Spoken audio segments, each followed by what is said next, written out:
Corner by Newcastle!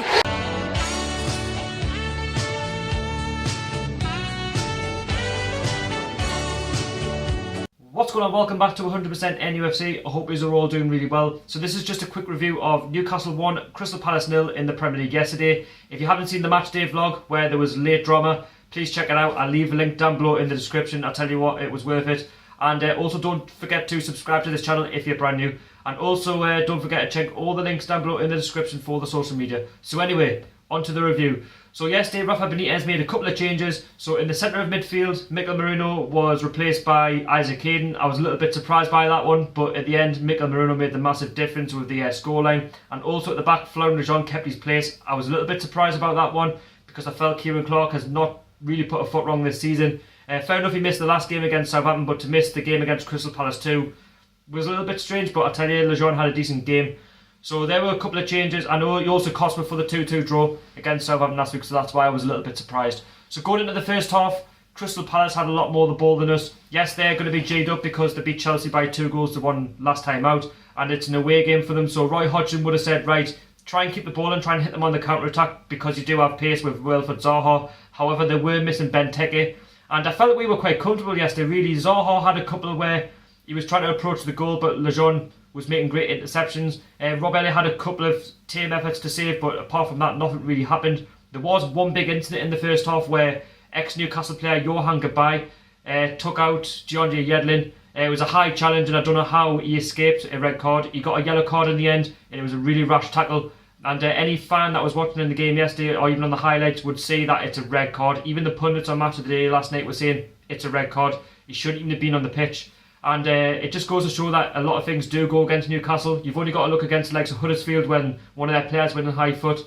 And also Harry Kane for Tottenham. There's been a few this season where I don't understand where the referees see other things as part of the game, because they're not really watching the game, are they really? And it's not to say that we're also perfect, because we're not, but you've got to look at some of the challenges and they're all really rash. But anyway, nothing really happened. Wilfried Zaha had an effort, but again, it was tamely saved by Rob Elliott. Newcastle didn't really do too much because Shelvey and Hayden were really off yesterday. I mean, Hayden for me was too defensive. Nothing was really happening. Atsu was picking the ball up on the wing, but there was no service going forward. Nobody was really making a run into the box. So anyway, that was half-time 0-0. Going into the second half, same again, too static. Nothing was really happening. Atsu was picking up the ball, but nobody was really making any runs into the box. Crystal Palace were keeping hold of the ball better than us, had better possession, but it's what you do with it before even to try to attempt any shots on goal.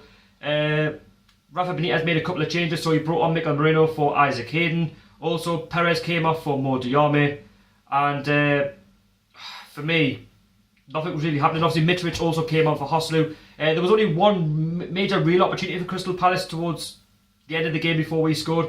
Van Aanholt also missed a sitter, so a ball got crossed along the box at the Gallagate. And any sort of touch from Van Aanholt, it's 1-0 Crystal Palace. I don't know how they've missed.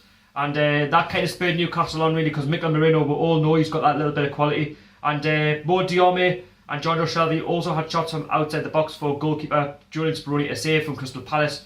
They were straightforward, really. But just as it was going towards a 0-0 ball and draw, there was a corner whipped in the 85th minute and a bullet header by Mikel Morino. That was 1-0. He beat Julian Speroni at his far post. It went in the top right-hand corner. 1-0 Newcastle. Corner by Newcastle!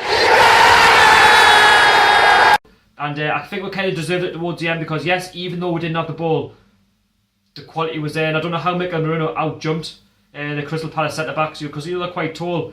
And it was kind of a body blow, really, for Crystal Palace. They were kind of coming for the point. And I was kind of reserved that we were going to get a point. We're not really doing anything. There's no real quality in the game. And I'll tell you what, I'll take it. After that, nothing really happened. Crystal Palace had a couple of opportunities, but nothing major. And yeah, it finished at St James's Park. Newcastle 1, Crystal Palace 0. We're now up to 6th in the table. Crystal Palace remain bottom. And I tell you what, if you offered me 6th place come the end of October, I would have bite your hands off.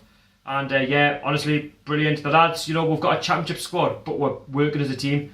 All the lads are spirited. They really want to push the club on. And obviously with the transfer talk as well, of being taken over by a potential new owner, Amanda Staveley, that never really distracted them.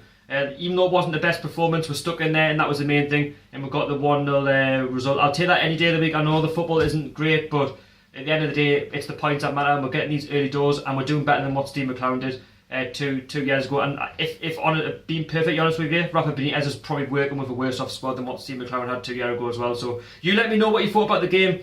Also, don't forget to if you want to donate to Leeds Charity for the event on Tuesday, where we'll be walking from the Stadium of Light in Sunderland to Newcastle St James's Park, where we'll be starting from 10 o'clock at the Stadium of Light. You're more than welcome to come and join with. And yes, any support will be helped, and I'll also leave a link down below in the description, so you can go and check out the donation page /Bradley Larry, he's just given page. And yeah, don't forget to subscribe to the channel, and I'll also be at Burnley away, so there'll be a special away day vlog coming out a week tomorrow as I'm recording this on Sunday night. And you let me know your thoughts about the game and all that kind of stuff. And also thank you very much for watching. I'll see you all later.